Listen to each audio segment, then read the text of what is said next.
وقل رب زدني علما. Maintenant, on va citer, il y a certaines conditions pour interdire le blâmable. Pour interdire le blâmable et ordonner le convenable, il y a certaines conditions aussi qu'il faut réunir. La première condition pour la personne qui ordonne le convenable et qui interdit le blâmable, la première chose, c'est mada al-ikhlas, la sincérité. Quand tu ordonnes le convenable, sois sincère. C'est-à-dire, toi, déjà, essaie d'être la première personne qui s'en éloigne de cette chose-là. D'accord? La chose que tu interdis, essaie toi-même de ne pas le faire. Et essaie d'être sincère. Quand tu conseilles une personne, fais-le pour Allah Azza wa Jal. Ne le fais pas pour montrer que tu as plus de science que lui ou bien que tu crains Allah plus que lui. Non. Quand tu ordonnes le convenable ou bien tu interdis le blâmable, sois sincère. Fais-le pour Allah. Ne le fais pas par un intérêt. Ça, c'est la première condition. Ashartu thani, la deuxième condition, al-ilmu. Il faut avoir la connaissance de ce que tu ordonnes et il faut avoir la connaissance de ce que tu interdis. Ne va pas recommander n'importe quoi et ne va pas interdire n'importe quoi. Ce que tu vas recommander, ce que tu vas interdire, il faut que tu sois sûr que c'est bien et il faut que tu sois sûr que ce que tu vas interdire, c'est pas bien. C'est important, ça. Sinon, tu peux penser qu'une chose, elle est bien alors que tu n'as pas la science et tu vas aller dire n'importe quoi. Non. Ce que tu vas ordonner, ce que tu vas recommander, il faut que tu sois sûr que tu aies la science, sûr que cette chose-là, Allah il a dit c'est bien de le faire. Ou le prophète il nous a dit c'est bien. Il faut que tu sois sûr. Il faut que tu aies la science sûre. Et quand tu interdis quelque chose, il faut que tu sois sûr que cette chose-là, c'est haram. Est-ce que ça c'est clair? La deuxième condition, il faut la science. Ça ne veut pas dire qu'il faut que tu sois un savant, mais la chose que tu vas recommander, la chose que tu vas interdire, il faut que tu aies de la science concernant cette chose-là. Il faut que tu saches ce que tu vas dire, pour ne pas recommander n'importe quoi et pour ne pas interdire n'importe quoi. Ça, c'est important. Ça, c'est petit 2. D'accord? Petit 3, la troisième condition pour ordonner le convenable et interdire le blâmable, as-sabru, la patience. Parce que ce n'est pas facile. Hein?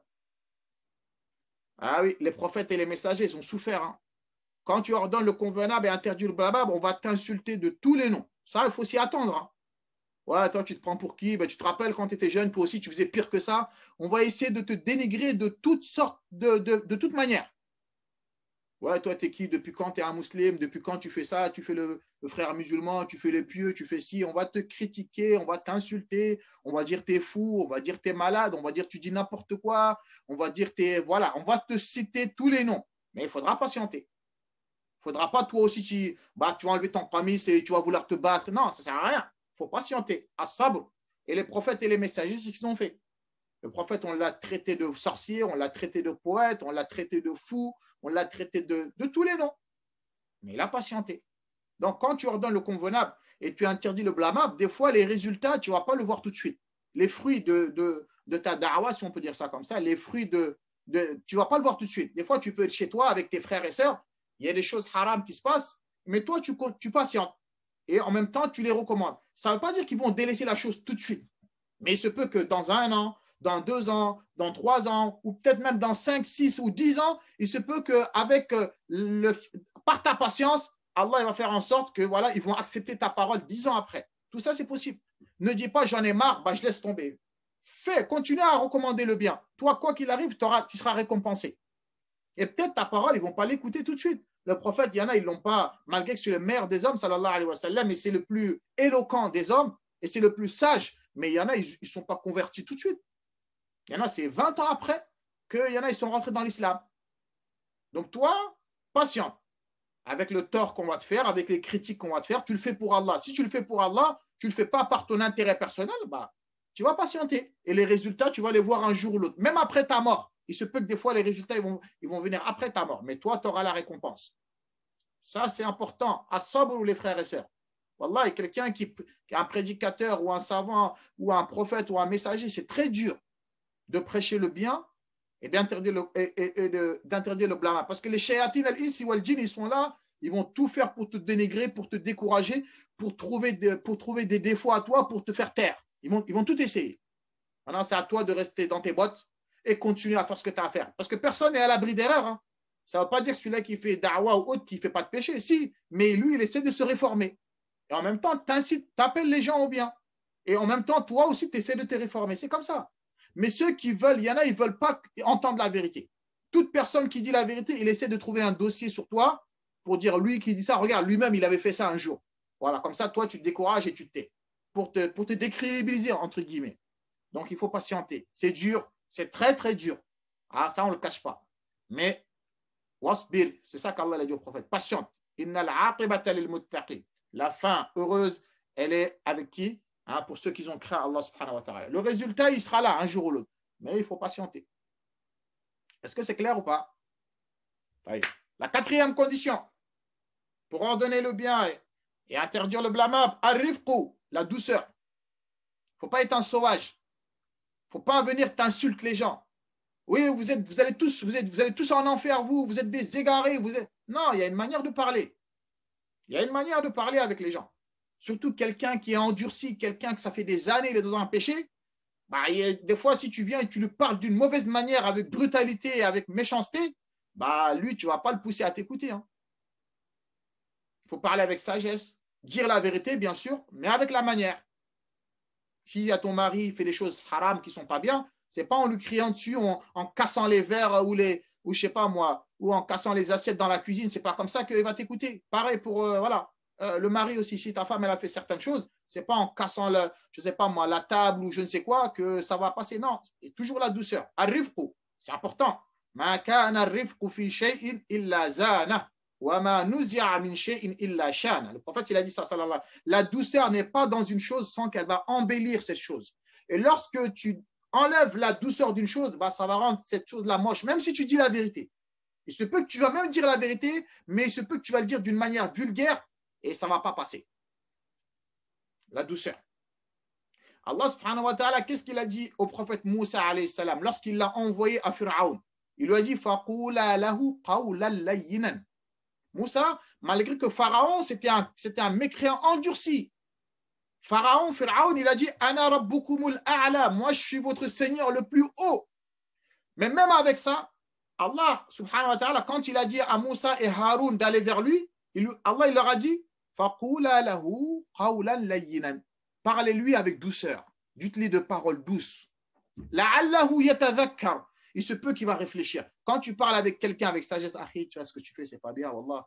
Allah, il n'aime pas ça, tu vois. Imagine-toi, tu meurs comme ça. Tu lui parles avec douceur, ça va le faire cogiter. Il se peut qu'après cela, il va craindre Allah Azza wa Jal. Après, il y a des étapes. Il y a certaines personnes, il faut être doux. Il y en a d'autres, il faut hausser un peu plus le ton. En fait, c'est chacun, ça dépend des gens, en fait. Mais la douceur, c'est la base. La douceur, c'est la base. Tu ne viens pas t'insulter, la personne ne va même pas vouloir t'écouter. Est-ce que ça c'est clair ou pas? Et vous la connaissez l'histoire de la personne qui a uriné dans la mosquée. Je pense que vous avez déjà entendu à l'époque du prophète sallallahu alayhi wa sallam. Il y a un bédouin, il est arrivé dans la mosquée, il a uriné. Et les compagnons, ils ont voulu lui sauter dessus. Le prophète il a dit non, laissez-le. Ensuite, lorsqu'il a terminé, le prophète il a dit aux compagnons, prenez de l'eau et allez verser cela. Ensuite, il a appelé le bédouin. Il lui a parlé avec douceur. Il lui a dit, ici, c'est une mosquée. C'est fait pour adorer Allah. Ce n'est pas fait pour uriner ici. Le prophète lui a parlé avec douceur. Et lorsque le prophète lui a parlé avec douceur, qu'est-ce qu'il a dit, le bédouin? Allahumma arhamni warham Muhammadan. Allah fait, aie pitié de moi et Muhammad, et aie pitié de personne d'autre, autre que nous deux. Parce que les autres, ils ont voulu venir avec lui, avec brutalité, manière de parler. D'accord? Et il a dit, Allah fait miséricorde à moi et Muhammad seulement. Les autres, parce que la manière dont ils sont venus vers lui. Donc c'est important, la douceur, c'est très, très important. Le prophète sallallahu alayhi wa sallam, un jour, un homme, il est venu le voir. Il lui a tenu par la gorge comme ça, il l'a serré. Vous imaginez en tant que Mohammed. Si c'était nous, il y en aurait certains, ils auraient déjà mis un coup de tête depuis longtemps. Mais le prophète sallallahu alayhi wa sallam, l'homme, il est venu, il lui a pris comme ça, il lui a tellement serré jusqu'à qu'il a laissé des traces sur son cou. Il lui a dit, donne-moi de la zakat, donne-moi les biens d'Allah, donne-moi de la richesse. Le prophète sallallahu alayhi wa sallam, il ne lui a pas dit, mais toi, t'es malade, t'es fou, tu te prends pour qui? Qu'est-ce que tu es en train de faire? Non, le prophète, il a souri. Le prophète, il a souri, sallallahu alayhi wa sallam, et il a ordonné le compagnon de lui donner des troupeaux de moutons. Des fois, la douceur, c'est très, très, très important. Ensuite, petit 5. Petit 5, al-bad'u bil ahammi thumma al-muhim. de commencer par le plus important, ensuite le moins important. D'accord? Je vais donner un exemple. Maintenant, une personne qui fume de la drogue, qu'Allah nous en préserve. Il fume de la drogue et une personne qui ne fait pas la salade. Il fume de la drogue, mais en même temps, il ne fait pas la salade. Toi, tu ne vas pas venir lui dire, oui, mais la drogue, c'est haram, c'est ci, c'est ça, alors que le plus important d'abord, c'est qu'il fasse la salade, parce que ça peut être de la mécréance totalement. Donc, toi, tu vas commencer de lui sensibiliser, de lui parler jusqu'à ce qu'il commence à faire la salade. Ensuite, tu passes à autre chose en lui disant, bah, fumer de la drogue aussi, c'est pas bien. Quelqu'un qui est associé à Allah, qui va adorer le tombeau, ou je sais pas moi, qui croit à la main de Fatma ou je ne sais quoi, et par exemple, elle ne met pas le voile. C'est une femme, par exemple. Tu ne vas pas lui dire, oui, tu es dénudé dans la rue, tu es ci, c'est ça. Si, certes, c'est vrai, mais le plus important, essaie de la sensibiliser. Le plus important, c'est qu'elle délaisse le shirk d'abord. Elle délaisse d'aller voir les voyants, les marabouts. C'est ça le plus important. Tu commences par ça. Lorsqu'elle aura délaissé ça, et après là, tu vas parler d'autre chose. Il faut toujours essayer de commencer par le plus important et ensuite le moins important. Ça, c'est important, mais ça demande de la science, ça demande de la hikmah. Quand quelqu'un fait quelque chose, regarde, est-ce qu'il fait quelque chose de plus pire que ça? Si c'est le cas, bah, commence par parler de la chose qui fait le plus grave et ensuite le moins grave. Je pense que c'est clair ça. Yaqulu sha'iru, le poète, il a dit Inna al-labiba. Hein, vous connaissez ce quoi al-labib? Al-labib, c'est quelqu'un qui est malin. Al-aqil. Hein? Comme on dit ulul albab. Al-lub, c'est l'intelligence. Ulul albab. Inna al-labiba, la personne qui est intelligente.